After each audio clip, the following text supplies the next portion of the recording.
right, guys, New York Times taking a little bit of heat, getting dragged a bit online for their latest article. I'll go ahead and throw this tweet up on the screen, the commentary here. All right, so the New York Times article says, their solution to the housing crisis? Living with strangers. Thrown together by New York City's brutal housing market, these roommates find a way to get by even in close quarters.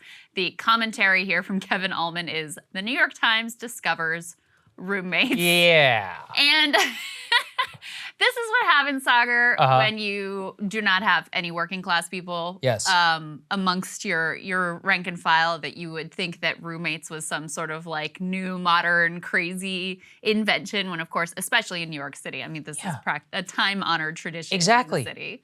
So what is their contention here? I mean, whenever we look through this, that people find each other in unique ways online to live together. I mean, look, any person who's ever moved to an urban area knows that this is how it goes. Yeah, especially they're like pointing to the fact that people have like curtains and stuff in their living rooms.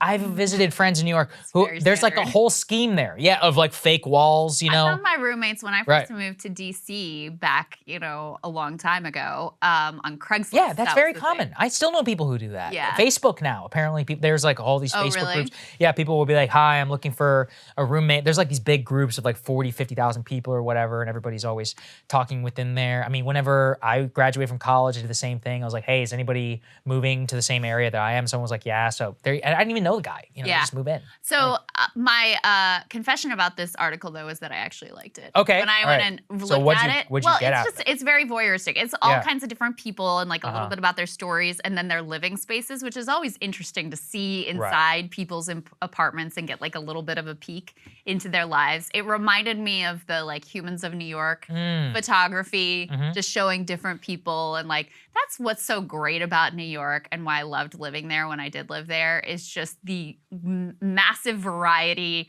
of people, all walks of life, all different ethnicities, backgrounds, doing different stuff, the amount of creative energy, people doing, weird stuff you never think of, thrown together in the city and in this instance in tight quarters. So the actual the article itself, I kind of enjoyed looking through just because that's always, humans are interesting, right?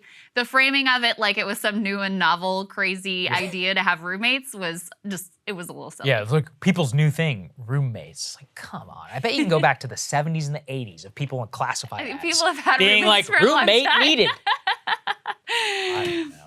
Anyway. These people are out of touch. That happened. All right, guys. We'll have more for you later. Cable news is ripping us apart, dividing the country, making it impossible to function as a society, and making it impossible to know just what is true and what is false.